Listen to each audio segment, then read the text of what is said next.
What's going on, guys? Evan the Dota 2 enthusiast here, bringing another Dota 2 gameplay commentary. This is going to be my first ever attempt at playing Rubick in a solo mid-roll, or really playing Rubick at all, really. I never really play Rubick, so this is a pretty awful tutorial on how to play Rubick, why to play Rubick, and etc. As a cursory overview, Rubick has a nuke fade bolt, I believe. Yes, fade bolt that does somewhat decent amount of damage early game and kind of tapers off really bad late game and reduces the damage of everything it bounces off of. It's like a Zeus chain lightning that doesn't lose power and causes stuff to miss. He has telekinesis, which floats an enemy into the air, and you can target when slam them to the ground. It took me a little bit to figure out how to use that, sadly. Then he has null field, which reduces magic damage. It's almost like having a free pipe for your team. And lastly, his ultimate lets you steal skills from other characters, other heroes rather. And I really didn't make optimal use of his skills this game. Like I said, this is not the best, hey, let's learn how to play Rubick kind of game because, well, frankly, I didn't really play that well. I didn't play that bad. Also in this game, you may notice me talking. I'm not talking trash to the players. I'm really not. I don't do that. It's just I definitely think some of my allies did less than optimal skill builds and were auto-attacking creeps. Just really doing all the things I don't think is an effective way to play Dota. And since in order to win a match of Dota, the whole team has to be fairly competent, or you have to play carry and carry hard. I wasn't playing a carry, so all I could really try to do was beg my teammates to do a little more. I also didn't ward. Really didn't do a whole lot of useful things except stun and reduce damage and things like that. Got an early boots of travel this game, which was questionable at best. But from this point forward, I'm actually not going to talk about the Dota 2 gameplay commentary, since this is a pretty suboptimal Rubick game. If I was going to actually talk about playing Rubick, I would probably, try to get another rendering. But that's actually what I want to talk about. This has been 2 weeks since an upload. It's been a long time since I've gone this low without putting this long. Excuse me. I can't even talk on my commentaries anymore. I just falling apart. It's been so long since I've waited that long to do a commentary, and I want to elaborate on why. Because I've actually gone up in subscribers for my 2-week break, but that doesn't mean it's not a bad. I mean, it's a great thing that my subscribers seem to be able to weather the 2-week break. But I didn't put a whole lot of updates out on the channel, just threw them on Facebook, which, if you guys don't know, the Facebook link on the channel is always where you want to go to get updates about how the channel's doing. So it's been a little over 2 weeks since I've uploaded a video, and that's not good. I'm trying to be active and upload, 2 to 3 times a week, preferably 3, and it just hasn't been happening for a variety of reasons that I'm going to try to elaborate on right now. In fact, at the time of this commentary, I don't know if even this commentary is going to come out. So let me start with a couple things in the chronological order in which they occurred. So, as most of you are aware, I am a graduate assistant at a small private liberal arts college, and I've been on summer vacation, so the students aren't here, so there's just a lot of furniture rodeo, the moving of, as it sounds, moving of furniture, the completion of room condition reports, which, those of you that don't know, are a little report where you go through a room and analyze the kind of damage that's been done to the room. Most universities, at least in the United States, do these either via like electronic through iPads, or usually with a database like StarRes, or via paper and pencil. My college is not particularly technologically astute, and we don't use a electronic database. We use the old print forms, which drives me nuts. So an RCR kind of asks you questions like paint on north wall, paint on south wall, paint on west wall, paint on east wall. If you just multiply 2 pages of questions like that, usually you have your RAs fill them out, and over the summer you have a separate staff go through them. At least that's how we do it here, just due to the fact we have our own private facilities and we want to be able to bill people for the damage they cause, which is obviously the purpose of a room condition report. You check the damages at one time, and after a resident leaves, you RCR the room again. Every time a resident leaves, you check the condition report against the condition of the room. If there's new damage, you bill out the damage, they pay you the money, and really nobody leaves home happy, because I'm sad that I had to do the RCR. The resident's sad that they've got to pay X dollars in damages. The physical plant's sad because they have to fix the damages. So you guys get the idea. So I've been really busy with those kind of RCR kind of deals and things like that. And just moving furniture. If the bed's broken, I got to put a new bed in there. My staff and I and my director. So staying pretty busy with work, and The next thing, when it rains, it pours, so I'm already busy with that. And then, I had a new graphics card, a GTX 670 FTW, and as is the case with that card, it was faulty and had all sorts of problems and generally just not good at all. So I was forced to RMA it to the manufacturer. Now, before I RMA'd it, I assumed that it was a driver installation. I had a feeling it was a hardware problem because my gut instinct said that, and the way the car was behaving said hardware. But I was like, no, it's probably a driver issue because there's all sorts of driver issues. Whenever I get new hardware, it always seems like my drivers get screwed up, even though I installed the drivers correctly. So I reformatted the whole computer. I backed everything up, or at least so I thought. So things just go really wrong all at once, right? So I back up my entire hard drive onto an external. That's great. I wipe the hard drive. I reinstall the card. I install new drivers and all that noise. And it doesn't work. Still the same problem. Still crashy graphical interface. So at this point I'm really upset. Contact the manufacturer, say, hey, I'm going to RMA this card. They're like, okay, that's cool. But I had a feeling that there was going to be a problem with these new graphics card drivers. I just had a feeling it was a hardware thing, like I said, so I didn't think that formatting Windows would fix it, but I had to try because I didn't want to go through the troubleshooting with, EVGA of trying to figure out if it was a driver issue. For those of you that don't know, the drivers are something on a computer that tells a piece of hardware how to work. That's the layman's definition of it. So I want to make sure that my software controlling my hardware was working, which it probably in fact was, and my hardware was just faulty. That was unfortunate, but I went ahead and RMA'd my card, and I made an image of my hard drive right after the reformat, so I was able to image back to a certain point, like standard graphics card drivers and stuff like that. Now, I didn't have a video card. I did have my old video card here, so really couldn't do a whole lot of gameplay commentary / editing. Plus, I didn't even know if the new card was going to work, so I was really skeptical to start installing all this software and getting my computer back up to where I want it to be, only to realize I would have to, once again, reformat the computer because, more or less, the graphics card would be jacked again. So, because, I've had that happen before where I get an RMA'd card and it's busted too, which is very unlikely, but these things happen. So, went ahead and waited and waited and waited. Then my new graphics card arrived, installed it, installed the drivers. Everything was great, that was great. I've tested the game extensively for my, the games I have on my Steam collection, and things are going good. Things are still going good. No problems with the card. So that was why the first week of no commentaries occurred, for a variety of reasons. Being completely bogged down with work. That was a big problem. Having a failing graphics card, which kind of put my computer out of commission, which obviously makes video editing and rendering extremely difficult. In addition to that, I actually moved right before I put in the new graphics card. I moved from one apartment to another.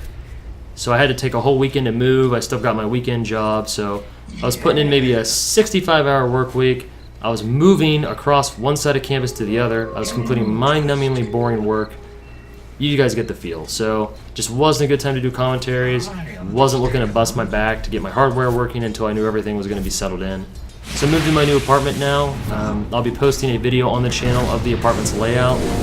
No, I will not be making a live appearance on the camera. As much as everyone seems to want me to do like a XSplit thing where you guys like see me visually as I'm playing, that's not going to happen. I kind of like being like an anonymous figure, like just a shadowy silhouette doing gameplay commentaries. I know some of you have already creeped me through the internet and found what I look like and all that noise, and that's your business. I'm not too worried about that. I'm just saying that, and plus you could really find me, for those of you that are sending me messages like, I want to know what you look like, I'm kind of trying to get over these showy appearances of these gameplay commentaries. That's not some sort of admission that I'm the victim of a horrible burn accident or I'm like 700 pounds. Neither of those are in fact true. I just, what would it matter? What's it matter if I'm 700 pounds or I'm Wolverine fit? By the way, I am neither, obviously. I'm not on any extreme of a perspective, an accident or anything like that. Just not feeling the need to put my face on these commentaries. But that's enough of that. I will be bringing a video of the apartment. So the first week of no commentaries was a lot of work, more work, moving from one apartment to the other, cleaning the old apartment, cleaning the new apartment because whoever left it didn't clean it because, they're just that good.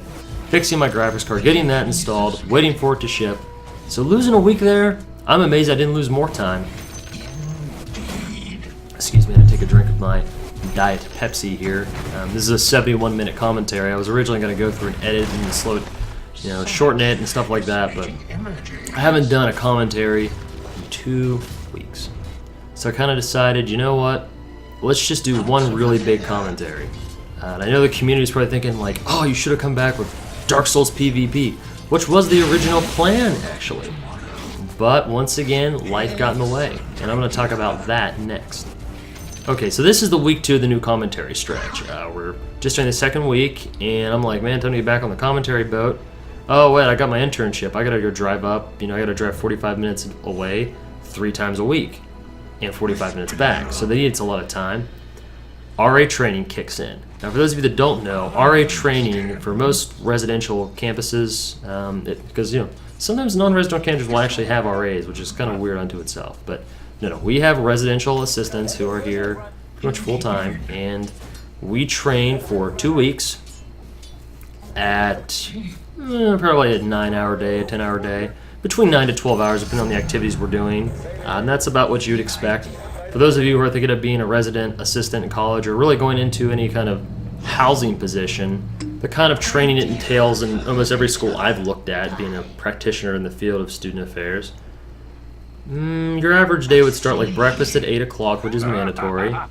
Then 9 or 10 o'clock you'll get into your icebreakers and say your name in an adjective that has to do with your name. So my name is Evan, so I would be Enigmatic Evan. That's deep. And then everyone would get in a circle and you go around and say your name and assign an adjective to it, and then everyone would say everybody's name with the adjective to it, so on and so forth. It's just one of those let's learn everybody's name things. For those of you that don't know, I hate retreats, I hate name games, I hate icebreakers. I'm one of those people like, let's just do the work. Do the work, let's not do the organized joy. Hey, let's pretend we can have activities that will force everyone to get along. It makes no sense to me. My director loves it, my assistant director loves it, and they're both over me, so I'm kind of stuck with it. And really working in this field, that kind of stuff is just commonplace. So there is an aspect of my field of work that I completely detest. So I've been working really long hours the second week of my life. It's like I'm still going to get a commentary out, this is still going to happen, I'm ready. Alright, so I hook up the PVR to the Xbox, get all my wiring done. Oh crap. I don't have a desk for my computer in this apartment. How did I overlook that? So then, I go out through the Staples, right? I don't like their selections. Then I go down to the Walmart. Alright, Walmart. Sweet. Wally World. Capitalism. What do I find? A desk. Cheap polyester wood. That's probably not polyester wood. But you get the idea. Cheap, crappy, sawdust wood. And looked nice though, and it fit into my relatively small space. I was like, let's buy it. That's $100, man. I make $300 a month, roughly. Okay, so that's 1/3 my income. Bam, done. All right, I've got $200 left in my name. Okay, I decided to get some food wells out. 180. 180 left for the month. Getting kind of low. Gas up the car, go down to 140, 150. All that driving, probably gassed up twice. Down to about $100 in checking. So at the point where like, man, I can't spend any money. I got $100 in checking. I got a whole another 25 days before I get any money. Oh dear. I'm still kind of at that situation right now because it hasn't been a month yet.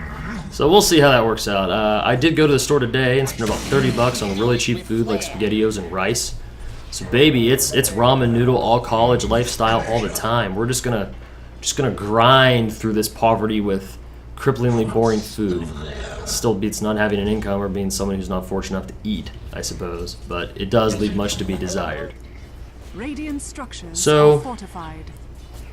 Not a lot of money, right? This is important because this plays into the story. Okay, so I'm like, let's do this. Fire on the Xbox, fire up the PVR. Oh wait, I don't have my ArcSoft TrueConnect software. That's okay. That's okay. I don't have the disc. The disc is at home, and I'm 3 hours from home, and it's RA training, so there's no way I can get up there. And it'll take me, probably a day for my parents to mail it to me. And I'm like, no way, man, I'm doing this commentary now. Now! And plus, I still have my CD key because I keep a notebook with all my CD keys and all my product keys for everything I have and own because I'm, paranoid like that. So I'm like, all right, cool, I'll just go download the software for the HD Hopodge, or how you pronounce it. Oh, bad news. You can't download it unless you pay for digital download. You gotta use the original disc. Oh, phooey. The original disc isn't here. Now, for those of you that are actually following this sort of stream of consciousness commentary, and this is going to be the format for the whole time, so if you guys aren't into this, I'm sorry. But I felt the need to jump on the YouTube channel and tell everyone what's up, tell everyone what's on my mind. And I think just by doing this commentary straight for 70 minutes, you guys can really see how my mind gets when I'm overworked at like 60-hour work weeks with crippling pay on a salary job. Alright, so let's just carry on with that in mind. Alright, so story time with Ego. That's what this video should be called. Story time with Ego. Okay. Okay, so here we go. I'm like, man, I can't record gameplay for Dark Souls, and that's really what my channel needs to get the pistons firing again. That would be great. A good old Boulder Slide Sword PvP all day, like 3 hours when I get off work and go to sleep. Upload it over the night. Let's do it. Another problem. Don't have the software. Oh, no problem. I just remember I got that backup. For those of you paying attention to the backup, you're like, oh, you said you had a backup at the start of the video. Why didn't you just boot your backup?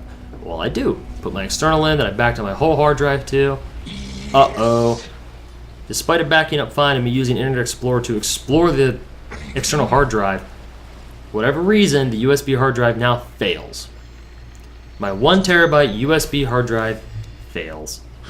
Now, thank God, I bought a separate external for the backup process. I have another external that has all my commentaries backed up archivally. So I was like, well, I did lose my commentary archive, but my new thing that I bought apparently died after I backed it up. So I was able to get a refund in the external because it was in like 30 days of purchase, obviously. So I got a full refund, no questions asked, no problem. Next time I'm going to Newegg like a different external, clearly. But now I don't have anything backed up. I just lost all my music, all the things that I just relied on the overall backup to grab. Thankfully, I did salvage a couple things from discs and stuff from months gone by. So now I'm not even worried about my commentaries. Now I'm like, dude, I gotta find out what I've lost, all the school papers I've lost, all that stuff, all those records. And everyone's like, you need to back it up. I'm like, I did back it up. The backup failed. I backed it up so I could format the main, then the main failed. Well, I was supposed to back up the backup and then reformat the main. Like, no, we weren't doing like a 3-way switcheroo of data. So, yeah, it wasn't good, and I'm still not real happy about it. I've lost a tremendous amount of data over the years, but considering I don't remember what most of it was, it's like I remember it was important, but I don't remember what was there. So, hopefully it'll all work out, no problem. Hopefully I'll just never miss anything that I lost in that format. Tying this back into the commentaries, I'm like, well, okay. I'm over losing all those files. Let's man up, get that commentary on YouTube, and vent about it to my YouTube buddies. Yeah, my YouTube community. The people that I like to converse with in the comments, the people, my hobby. My big YouTube hobby that's consumed hundreds of hours of my life, probably. Let's do it! Oh, wait. I still don't have my software to connect with my HP Hopodge. Or HD, I'm sorry. Okay, well. Oh, we can't get it from the external because the external died. And the disk isn't here, so now I have no software to uplink with my DVR. Like, alright, well, I could go get a cracked version, but finding a source that I trust and that Avast and all my other security utilities on this computer could convince me it was 100% clean, we'll try it. So, eventually I tried to find something like that. I did find some links. Most of them were torrents, of course. Couldn't torrent them. And mind you, I'm not trying to steal. I own this program, alright? I own this program. So I'm not endorsing pirating. I'm actually against pirating. I think pirating drives up software prices. I think pirating is just generally a problem. I was just looking for some kind of archival backup on the internet where I could download the same program I already own. And I wasn't even looking for like version 2 of ArcSoft Connect because I don't own that. I only own ArcSoft 1 because mine's outdated and it costs money to go up to ArcSoft 2. So I'm finding these ArcSoft 2 like downloads from like RapidShare. Well, not RapidShare, but sites like RapidShare. I'm like, I can't take these, man. I don't own this. I'm not that way. I don't want to steal this from this company. Like, this I don't want to pirate. But eventually I find an archival copy of the first version, install it, get it running, no problem. put in my information from my old program, it checks out, I boot it, bam. It would have been no different than if I pulled it off my external. Okay, so now I'm running it. Life is good. Record some Dark Souls gameplay, a couple hours of PvP.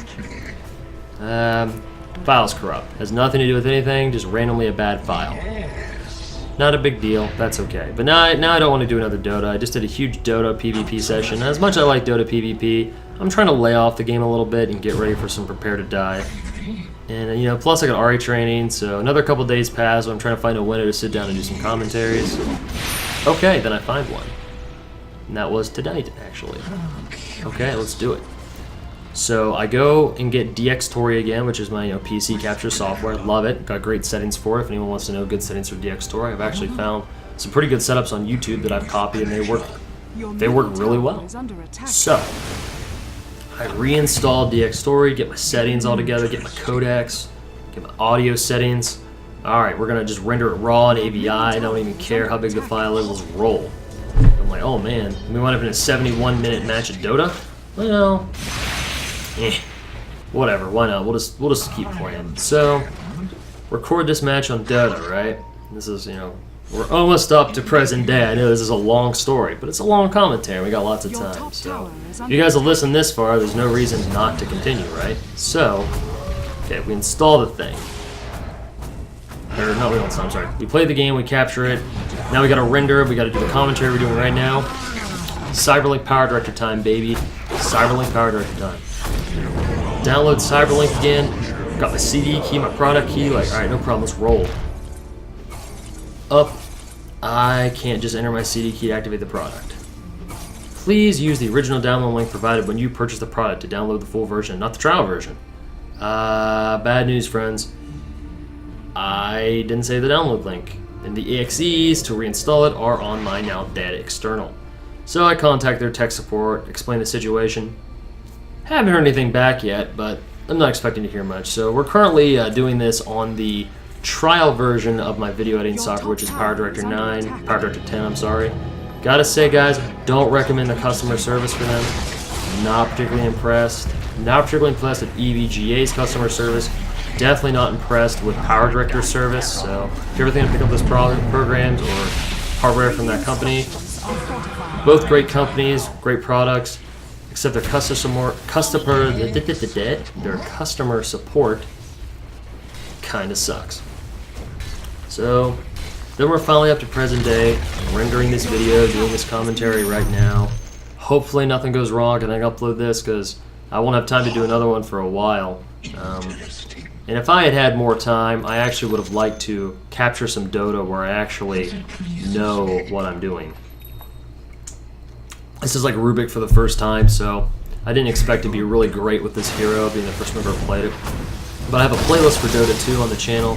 I only had one Dota 2 video in it. It's a really lonely playlist. Like, it's like the Gotham City Imposters playlist. I've got a whole bunch of Gotham City Imposters on my hard drive that I need to upload.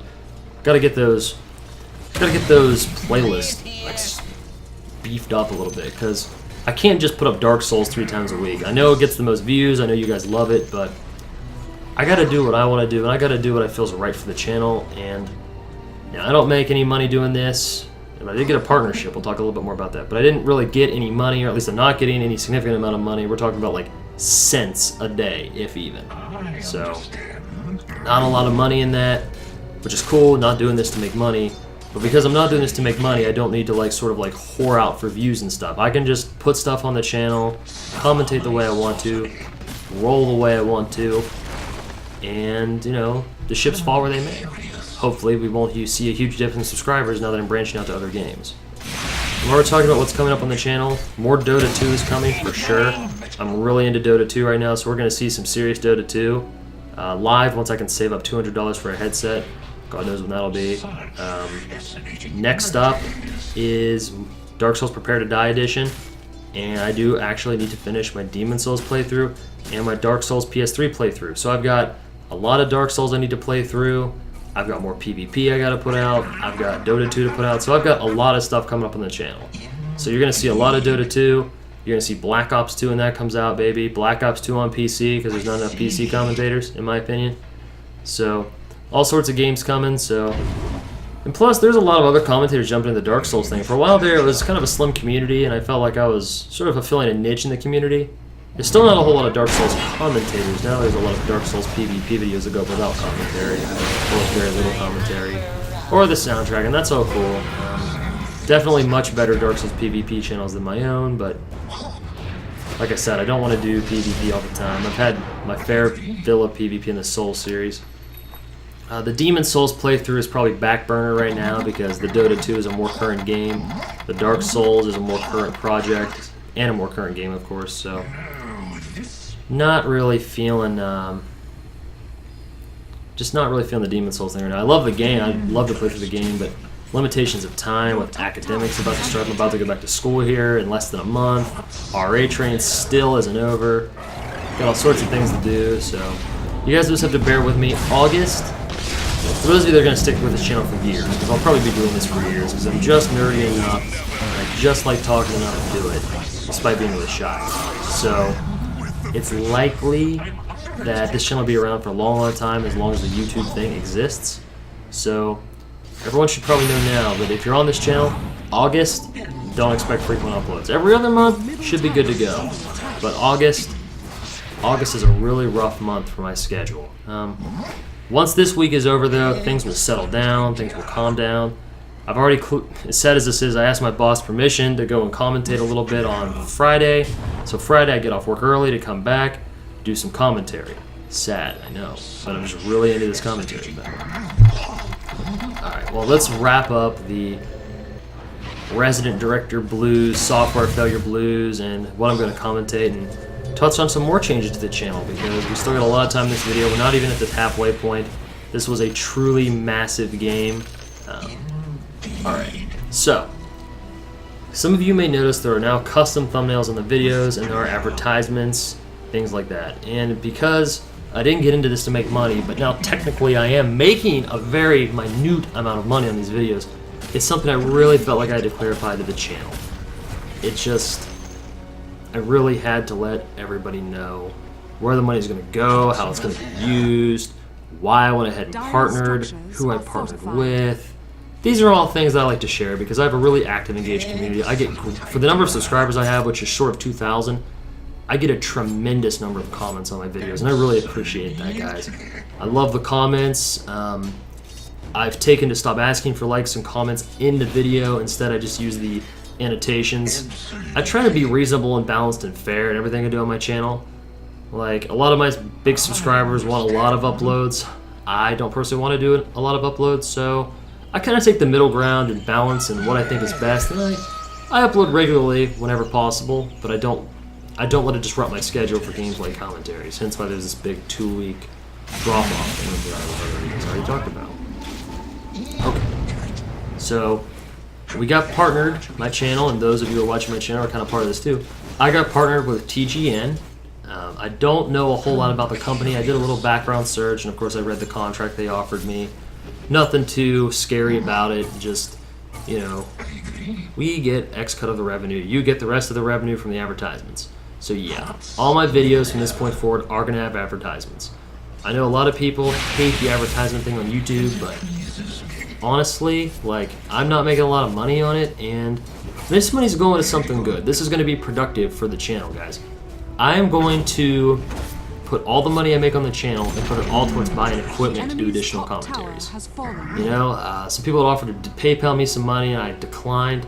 I appreciate that, guys. I'm glad people like the channel enough that they want to put some money out there to help me commentate.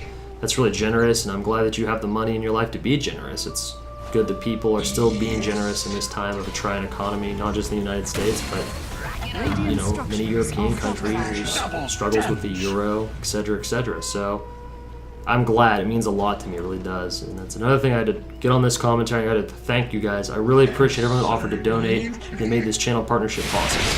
So I've decided not to accept donations because I just don't feel it's right. I will, however, be putting advertisements on the videos. Whatever revenue that raises will be put towards new equipment for the channel because I desperately need some upgrades. I've got all the fundamentals, but we've got new consoles coming out. I've got a lot of PC games I gotta get into. I want to keep upgrading my PC to bring the best possible content. I want to get an external capture card for my PC And with that, if anybody wants to recommend in the comments a good external capture card, I'm all ears, because that's something I could definitely benefit from, is a new external capture card. But okay, external capture card, or really even an internal one. Really, I just need a capture card for this computer so that I can not experience slowdown, because right now I'm doing 30 FPS, 720p, and that's great. That's how it's recorded, no problem.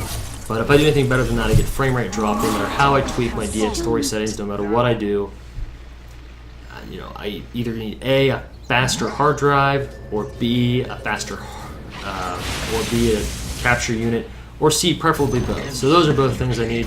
I desperately need a good headset in order for me to commentate while I play, because this is a USB microphone, the Blue Yeti. Fantastic microphone, truly amazing. I love Blue products. I love the quality I get on these commentaries. Much better than my old cheapo Logitech $30 headset. If you want to hear how this all got started, just go listen to my gameplay commentaries from Black Ops. And I thought I was a pretty good Black Ops player. I thought the gameplay was good, and I thought my commentary was fine. But the biggest problem was, man, crackly voice to that headset was atrocious. So, I'm clearly building this channel up slowly, not so it can become all pro elite, but just so I can bring good quality content. Because, like I said, it's always about keeping my subscribers and keeping an engaged community. I've got a full-time job I need for revenue, and I like my job. In weeks like this, I hate my job. But in general, I like my job, so I'm not looking to leave it for professional YouTube and anything like that. And I thought that went without saying, but I wanted to throw that out there because since I got partnered by TGN, people messaging me like, "Are you going all pro?" No. It takes a tremendous amount of subscribers, regular uploads. It takes basically prodding at people to like and favorite videos, things like that. There's a lot of stuff that you got to put into it that I'm not willing to do. So it's great that now there's a little bit of revenue. I can throw that towards additional equipment. And I'm just going to be putting up on the Facebook page the purchase order of the equipment I want. There's going to be some cool notes going up on Facebook. New commentary schedule is going to be going up in the next week. The equipment I want to buy is going to go up in the next week. How far I am from my goal, stuff like that. So think of it like a little NPR kind of thing. National Public Radio. For those of you that don't listen to it, I highly recommend NPR. Great intellectual conversations, really interesting world news. Very unbiased for a news source. Excuse me, another swig of that Pepsi. So that's kind of where we're going with that, is more updates to the Facebook page, so there's more raw data about what I'm doing and where the channel's going. Now that I'm partnered, I have access to a lot of new features, which is amazing. I can make a banner on the YouTube page. I can make a new sort of pieced out background for the YouTube page. I've already made some different variants on my custom thumbnails. Those of you that are engaged with the YouTube channel on Facebook have seen a lot of those custom thumbnails. I have finally decided on the design I will ultimately use as the template for my videos. I'm hoping to come up with new templates for videos every couple months to maybe 6 months to 9 months. I just want to have custom thumbnails on the videos because I think that makes the videos look more professional than just a random image from the game. And I'm really grateful to TGN for enabling me to do that. So definitely going to be seeing custom thumbnails. I'm not looking to do a different thumbnail for every single game. I'm not looking to do a new thumbnail. I just want sort of one general thumbnail template I can modify just slightly for different games every couple of months. And I wanted to build ground up for myself. It turned out I built it 95% by myself. For those of you that don't know, the banner on the Facebook page is fan-made, so I sort of use that for the inspiration on the colors and things like that. So suffice it to say, I didn't want to use the templates online. I wanted to build my own images ground up because I like to do the channel as ground up as possible. Why is that? Because it's mine. I'm very proud of this YouTube channel. I've got a lot of pride surrounding it. Probably unnecessarily. I'm not boastful about it. I don't feel like I'm anything special. But I am pretty proud to know that whenever I put out a video, about 1,000 people take time out of their day to watch it. That means a lot to me, guys, especially when I'm not playing the most popular games in the world. Dark Souls is a popular enough game, but it is not like a Call of Duty. It feels good to know that people like to listen to these commentaries. I think most people are here for the commentary, not the gameplay. Usually a bit of both, but I think the commentary is a big part of it, and I'm really glad The enemy's middle tower has I been am denied. still in the process of making a channel background. I found that to be a daunting task. I am not the kind of person that's gifted with images and the creation of beautiful looking pictures and artistic things. It's just not me. I think my only artistic ability is playing the piano and through stretching my mind around the imagination and just to do things like this. For those of you that never do for those of you that have never done a gameplay commentary, particularly one this long, I assure you, it is challenging to go through and watch yourself play a game or just to monologue. I have no audience. You guys are my audience, but you're not physically here, and you guys will react to it after it's posted. And it takes too much time and energy just to kill a video and then start all over. So I assure you, gameplay commentating is not easy, at least not to put on any kind of quality. So I'm not complaining, I love doing it, it's definitely a hobby, but it's like any other hobby that takes some skill. I'll use it like chess. It takes a lot of time to get really good at chess. It takes a lot of time to even learn to play chess beyond a cursory level. And this is just one of those examples. It takes a lot of time to develop this hobby. And I'm very glad I did choose to develop it, almost 2 years ago now. So with that, definitely some graphical challenges I'm trying to work through on the channel. I really want to take advantage of this partnership, because that was the biggest reason I wanted to get partnerships, so I could get custom thumbnails, so I could get a custom background, so I could get a banner and stuff like that. Those are all things I really wanted. But I wanted to get a Facebook page up for the channel, things like that. I've opted against the Twitter, because it's very unlikely I'll wind up using the Twitter. I have a Twitter account, but I use it for work. Not crazy about the idea of using a Twitter or sharing my current Twitter, so that probably won't happen for those of you that are asking. I'm also probably not doing the whole Twitch TV thing. I bring that up because some of my new TGM buddies are like, dude, you gotta do the Twitch TV thing. You could live stream. You're able to just talk and talk and talk, and you don't even mind. Nah, I'm not gonna do live stream. I'll do live commentaries for sure, but I'm not looking to stream. Maybe if I was trying to make more money doing this, I would stream, because I think streaming is the quickest way to make bank. It seems the most consistent and stuff like that. So, what have yous? About 38 minutes in, still have some time. Consider thyself purified. Okay. The next thing I want to talk about, because I've already touched on the games I'm going to be playing, why there's been this huge lapse in videos, why I'm doing this huge internal stream of consciousness, and what's going on in my life and on the channel. Talked about the new partnership. Those are the major things I wanted to hit on, and that brings me to another topic I want to discuss, and I think everyone, except maybe naturally born speakers, which I am not, have maybe had this experience. So, I was doing a session for RA training today called Communication. Basically, the premise of the communications discussion is I inform the resident assistants the kind of things they are required to tell me and tell my colleagues, and the kind of things they need to tell their residents, the kind of things they can't tell their residents. You get the idea. It's a general catch-all for the things they need to be responsible for, blah, blah, blah, blah, blah, blah, blah, blah, blah. Okay.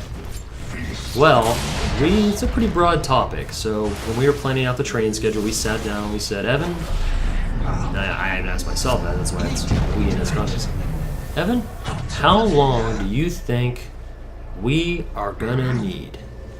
Well, I'm not real sure. How long do I need? Well, it's a big topic. Let's take an hour. So I'm like, I will take an hour of this training schedule to do a discussion on communication. Okay. Well, to be completely honest, I'm not the kind of speaker that cannot prep for something and just go. Particularly if it's not a topic I'm truly fascinated in. I'm interested in my job. I'm interested in doing the best job I can whenever possible. But frankly, I don't like, as I already said, I don't like training sessions. I would rather do the work. I'm really good one-on-one. I'm a great one-on-one teacher. I've had a lot of people, thank me and sort of highlight my ability to teach them one-on-one. When it comes to group discussion and stuff like that, I'm the worst facilitator ever, guys, because I just don't know how I have a good, meaningful conversation without making the audience feel stupid. Like, not to say I'm like insulting them Judge Judy style. It's just like, I either feel like I'm insulting their intelligence, or I'm talking so far in left field that no one understands what I'm talking about, which could very well be how people feel in this commentary. But I'm hoping people can actually relate to what I'm saying here, if they've ever had this problem with me. So I sit down with a little packet of information, and I didn't prep for this at all. It was a late night, I was tired, I know I needed to prep for this, and sometimes you just make bad decisions. And that was a bad decision. I said, you know, I'm not going to prep for this. Whatever happens, happens. I accept the reality that I'm unprepared. I accept this probably won't be the best thing ever, but it can't be so bad, right? Alright, so I sit down, get the RAs quieted down, get their attention. There's a lot of new staff this year, and I'm kind of a shy guy. I kind of got my own thing. So I look out and I'm like, oh man. There's a lot of new faces, not really comfortable, but we're here now and everyone's got your attention. It's too late to back out now, it's too late to go to my director and be like, you better take this one, I'm not ready. So I just go for it.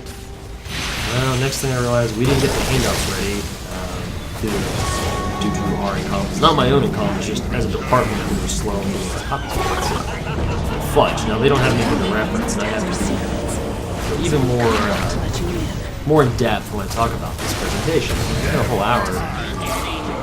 So we get into it, I start talking, I bounce from one topic to the next, to the next, to the next, to the next, much like I'm doing now, because I once again did not have time to plan out this commentary. I just came in with some broad general ideas of what I want to talk about, and I started going, which is exactly what I did in my presentation. And what happened? 15, 16 minutes later, I abruptly stop in the middle of a thought and say, I'm done. I'm good. That's all I had for you guys. You know, my director's in the back giving me the wonky look like a lot of things we need to cover. And ironically, looking back on it, I covered everything we needed to cover in 15 minutes, which in a way, I found really exciting. But at the same time, I found kind of disappointing. I was like, I covered everything I wanted to do, but I didn't elaborate on things very much, and I realized I don't have a life skill that I really need, particularly in this profession. I'm not good at going through bullets in a manual or with something, with a document with someone. The reason being is because A, I don't want to go through it myself. I mean, I'll read it silently and I'll enjoy it, but I don't really want to discuss it unless there's a need. And I discussed with them all the things I thought there was a need to discuss. What I really can't do is I can't sit there and read a document to somebody in my own words. I can convert nearly any statement to my own words, as can most anyone who reaches a certain point in their life, but unfortunately that's not what I needed to do. I needed to sit down, put things to my own words, and just lead a completely pointless discussion. Because it was pointless. The material and the information was valuable. People needed to hear it. And it just reminded me of a corporate meeting. For those of you that have worked in corporate America for a while, which I have, you go to these giant meetings sometimes. There's a lot of employees there, good people, friendly, laughing and joking. The meeting gets started. Some company VP or some CEO, if you're really fortunate, comes in and starts to really drone on about mission statements. Here's what we want to do with our company. Here is how we envision the company in the next 20 years.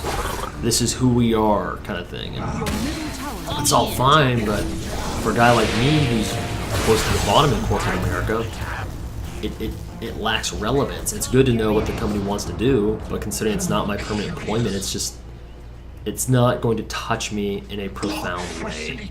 And that's fine, it doesn't need to. But it is kind of a fruitless meeting. That's what I sort of feel like.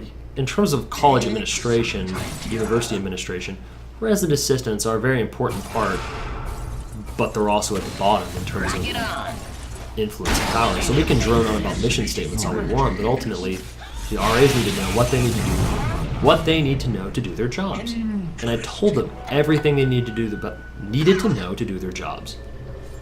And it took me 15 minutes, and I had an hour. So did I do a really bad presentation? Did I do a really good presentation? My instincts tell me bad, because it was awkward and abrupt, and most of the people in the room looked confused, not by what I was saying, but by how quick and unenthusiastic it was. A lot of people were, I asked some of the people and staff that I'm more comfortable with, and I said, I know that wasn't so great, so you don't need to tell me that, but other than being not so great, what was the worst part? The worst part, Evan, was the fact you just didn't seem to have a lot of passion for it, and truth be told, I didn't. So we'll see how many people on my staff wind up listening to this commentary. I really don't think any of them do listen to it. If they do, they listen to like the first 5 minutes. This is 40 minutes in, but if they get this far in, they get to see how I really felt about my presentation, so we'll wait and see. If any of you guys do watch this, hit me up with a text or something, because I'll find it pretty funny. Nothing here is particularly confidential. And it's not that great of a story, probably on the outside, but the internal monologue I was experiencing was actually surprisingly intense. Like, I'm sitting there, and I'm just like, I don't know, like, do I need to change jobs? Like, that's a little extreme, I didn't really feel that way, but at the same time, there's a definite truth to it. This is the kind of field where droning on to students about mission statements, droning on to other administrators about how you see the future, that's important to student affairs professionals. And normally I don't have a problem because I'm a big picture kind of guy, and I'm an administrator that's close to the bottom. Close to the bottom, I just have to engage with what the people above me say. The people above me say things, I give my 2 cents, my feedback is generally regarded as useful, insightful, and they'll give me a project and I'll deliver good results and everybody leaves happy. And in situations like this where I move up and I'm towards the top, where I'm the one that's responsible for sharing my broad views. I have all the broad views, it's not that I'm not a big picture person, because I am. But unfortunately, I'm not good at verbalizing that. And that's a skill I really need to develop, and I'm kind of hoping maybe doing these commentaries will have this hidden benefit of just making me better at it. And that's why I want to get on the live comms, because this is still post-game, and I still had time to collect my thoughts and just kind of go stream of consciousness on you guys, but I want to develop the skill to just commentate live as I go. Excuse me, throat's getting dry, this is a long commentary. So, like, man, I'm going to go for it. And I just need the headset, guys, and I just don't have the money for it right now. I'm sorry. I know people hate to hear the same excuses over and over. They hate them.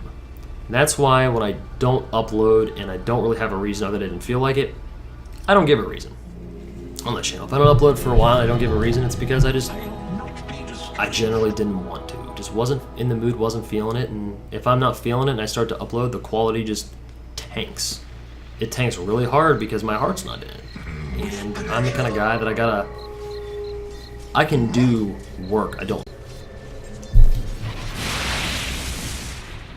With pleasure. Absolutely.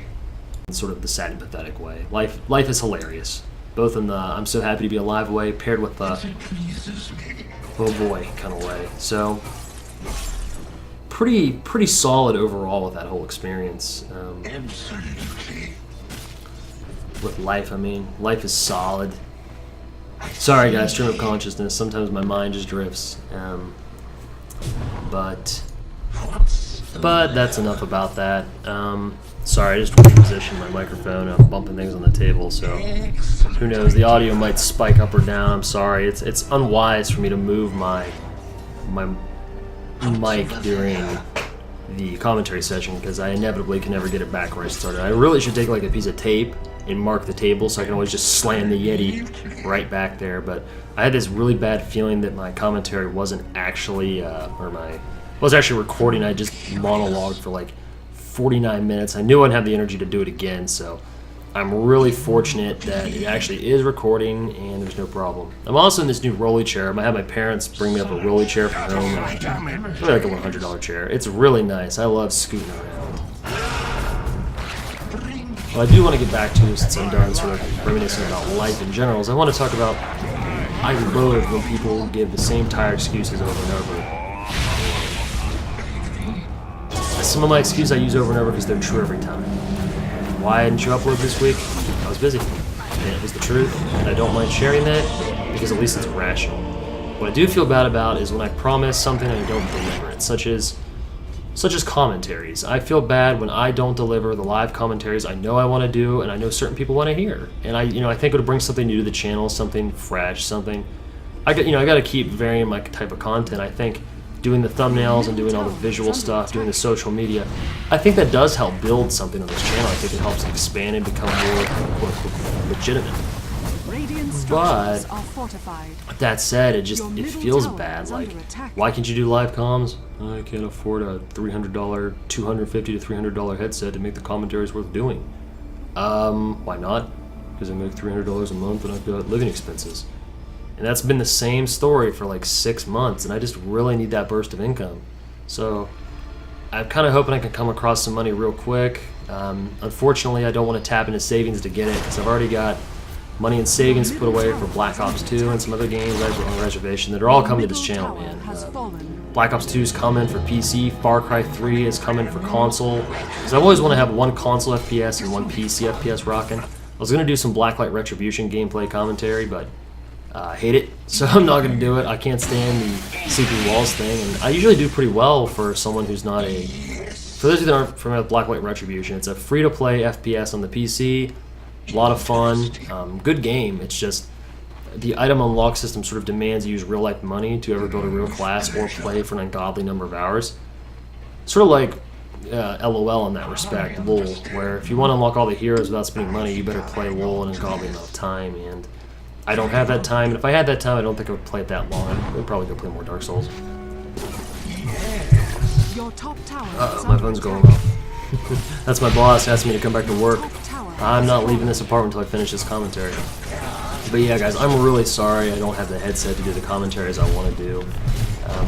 I don't feel guilty about it, I just feel bad, because I feel like in all this time, I would have had a new excuse at the very minimum, or at least remedied the situation, but unfortunately I haven't, and we're just going to have to wait until I get my stuff together here. I know I already said I'm putting all the proceeds from these advertisements on my videos towards that, but you know, I get good views for the number of subscribers I have, but I'm not like a huge machinima guy which is going to get, you know, 100,000 views a video where I make, you know, over $5 on the video I upload. Like, you know, I'm going to make less than $5 per video uploaded, so if you do the math on that, if I made, I'd probably make $1 a video right now, if even, probably less. But we'll be generous to me and say $1 a video. It's of quality. I don't mean like I could upload like 51 videos, of course. So if I did that, and you think about it, like that would be 250 videos for that headset. Baby, we're gonna get there. I'm gonna get that many uploads. This channel's gonna eventually be one of those channels where people randomly come across all my commentaries and they're like, whoa, this guy has like 2,000 subscribers and like 700 videos uploaded. That's pretty interesting. Like, I kind of see that's where this channel is going to wind up. I don't know. The more subscribers, the merrier. I still find the time to engage with most of you guys, particularly now that the Facebook is open. I respond to Facebook. I respond to Facebook actively because there's just less people. And I think I'm going to start a new commentary practice. I won't start on this video because of how hectic my life is, but once I'm back to a standard 2 to 3 uploads a week, depending on how I feel, I'm going to start doing like a subscriber choice system for 1 day a week. So the commentary schedule was Monday, Wednesday, Friday. I don't have my new class schedule yet, but once I get it, we'll say commentaries will be Monday, Thursday, Friday. That would be like probably the middle of the week. Every Thursday on hump day on the commentaries, I'll do whatever's the most requested. So in the video on Monday, I'll say, this Thursday I'm thinking of either DOTA2 this hero, DOTA2 this hero, or Dark Souls this area of the game. And from there, or Demon Souls, you know, another option. Or I'll say, let's do either Demon Souls this day, Dark Souls this day, or Gotham City Imposters, which I rarely play. Or a mystery game, like I'll do like a mystery game, but I'll just pull a game from my archives and bust it out, and I'll put the voting out, and I'll make sure I don't ask for anything I don't want to do. That way I don't kind of put myself in a situation where I have to commentate something I don't want to commentate, and I'll just see how many people respond on Facebook. It'd be like a Facebook-based poll. I think it'll be great. I really do. People can get what they want. I can get a little more variety, a little shock factor in these commentaries, and it should be great.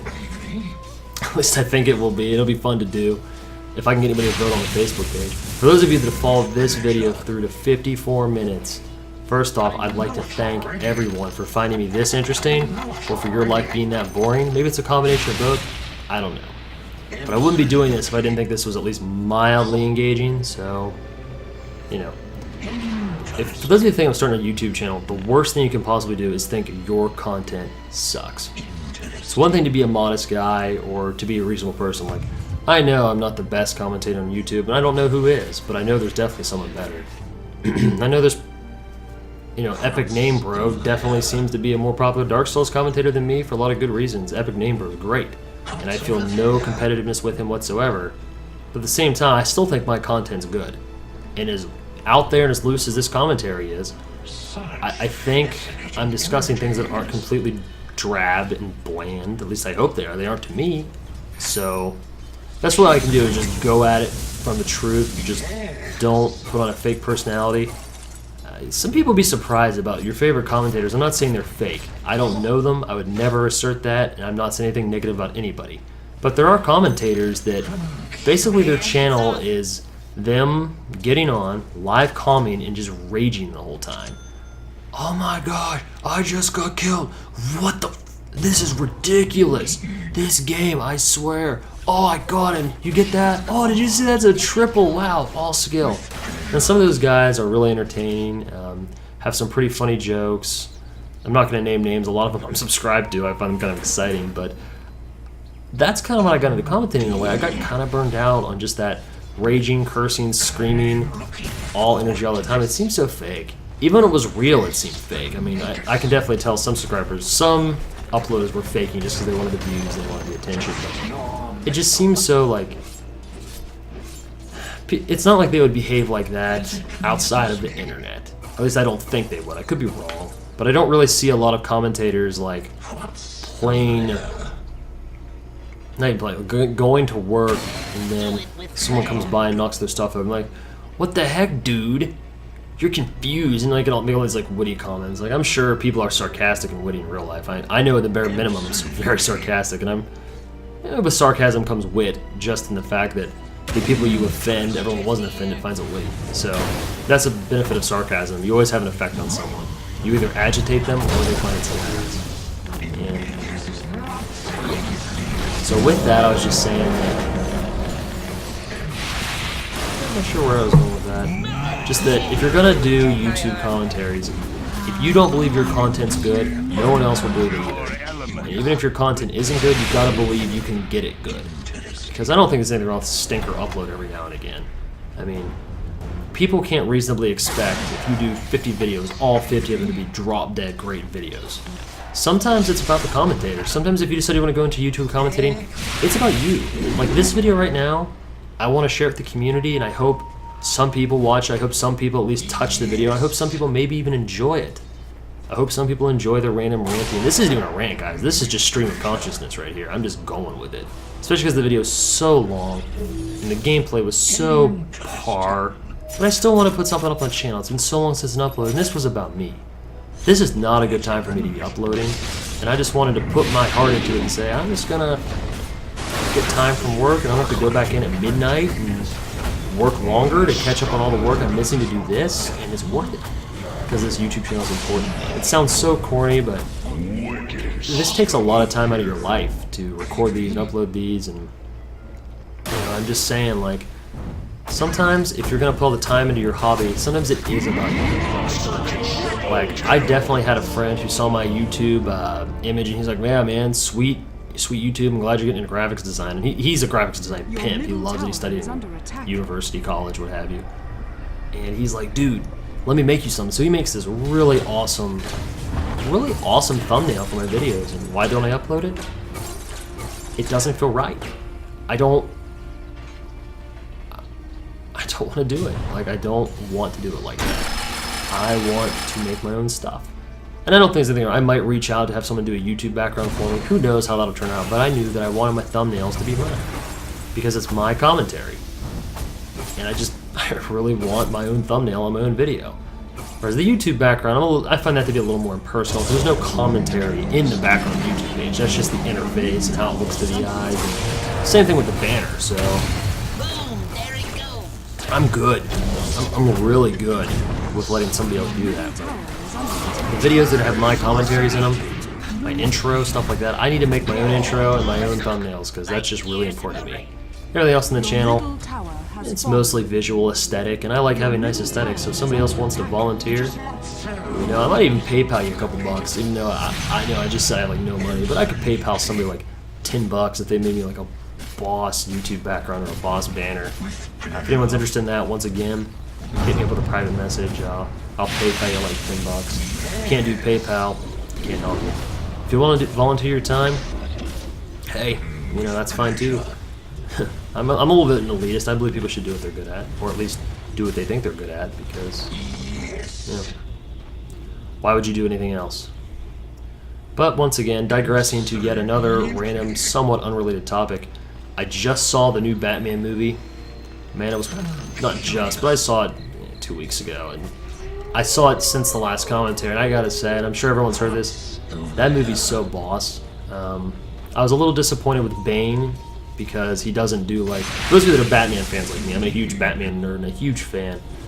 I loved that Bane would like juice himself up on the venom, the toxin, like on roids, and just pulverize Batman. I mean, he was always stronger than Batman, but once you got roid rage going on, he was like unstoppable. That was the whole thing about Bane. His weakness was the fact that he was reliant on his venom, and his greatest strength was the venom. So it was a neat character, and I love just seeing like a giant wrestling type fighter like pulverize Batman in the comics, because I'm such a Batman nerd.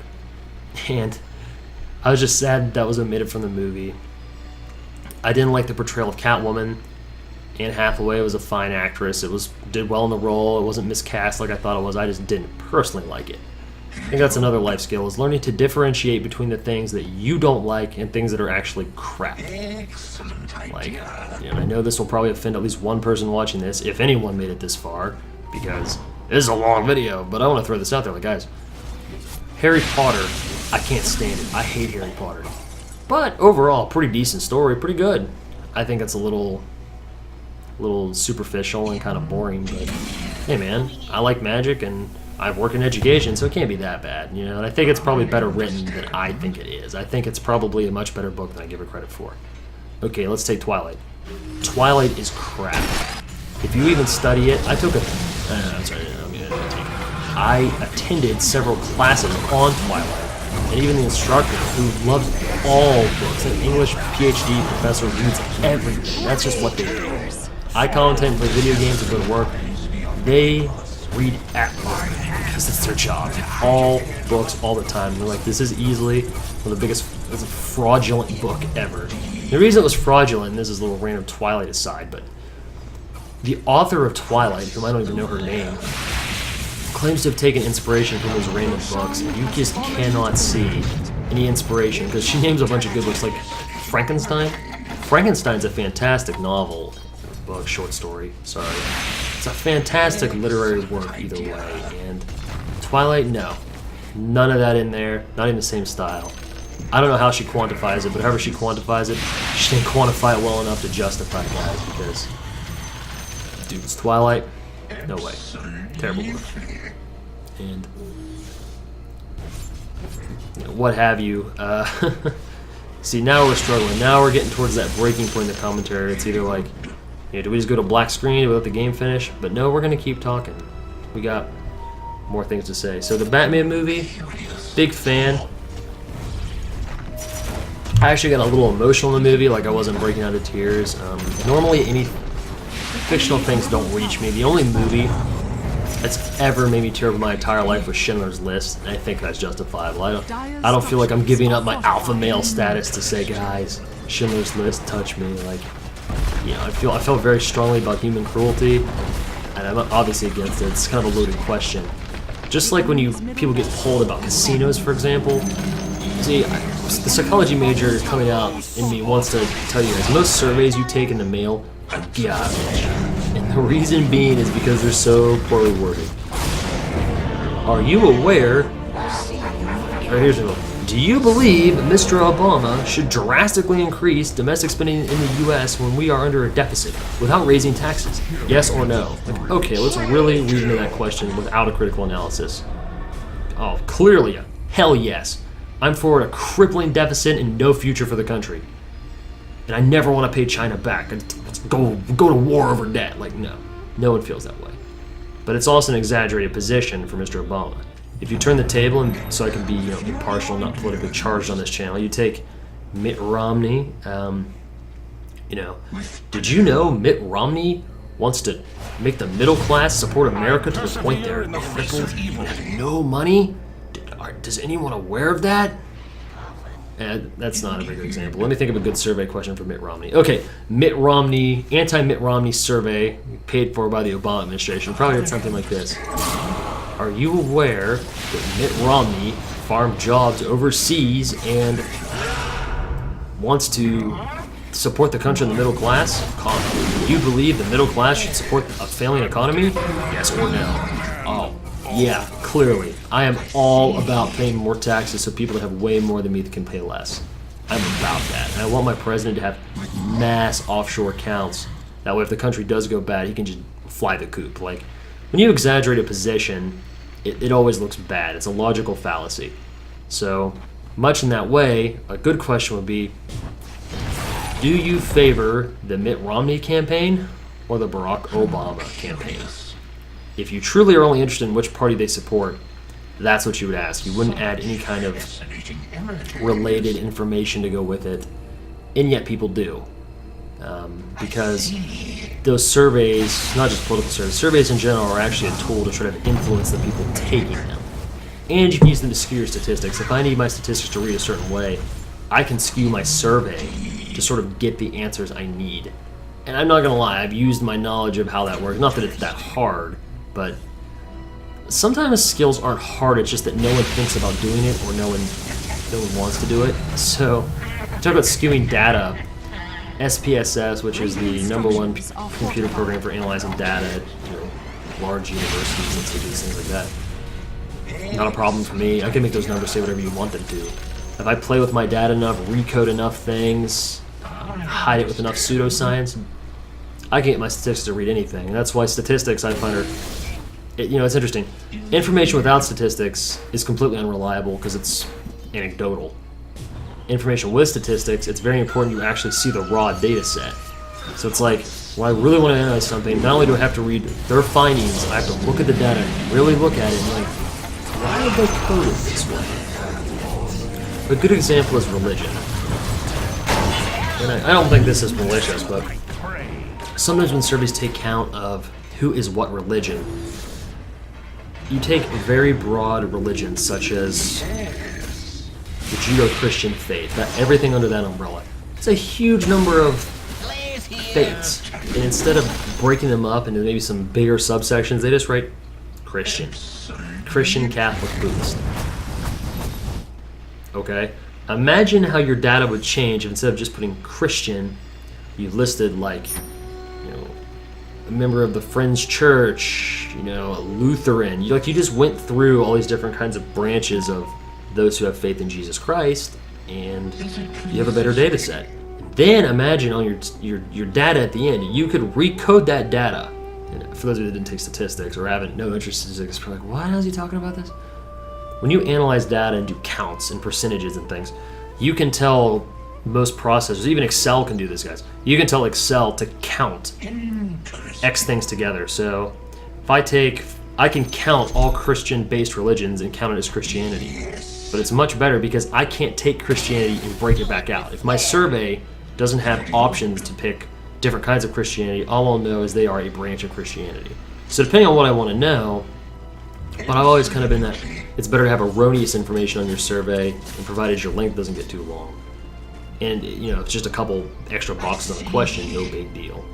So, just kind of giving you guys a cursory look at some statistical stuff that's been on my mind, because higher education right now, there's this huge crunch for assessment.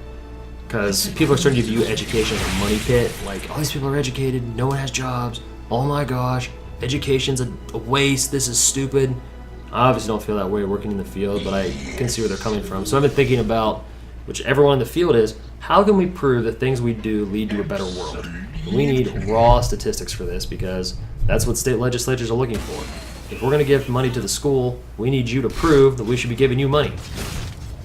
So I've been looking at ways to do that. So I've just had this whole statistical cloud just fluttering in circles through my mind. And so I wanted to share what was on my mind, like, how can I do my data set if I want to say, if I could get like a survey of say 200 graduates in the last 2 years, which wouldn't be that low of a count for a small private college, and say like, ask them different questions about how they have benefited from the college experience.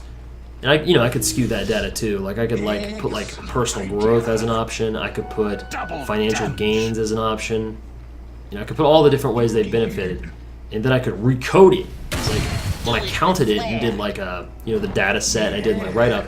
I could recode that information and put any kind of positive experience into college. Like maybe they got money, maybe they got more, they feel more confident, whatever, more personal growth, anything like that, more physically fit even, anything they did in college. If I just if they click any of those boxes, then I could just recode it and say, 82% reported at least some kind of improvement in college. So it sounds like a pretty good pick, but in reality it might be like, hey, they spent $40,000 in 2 years so they could have access to a really awesome fitness center, and they got really buff, so they listed that they got more physically fit.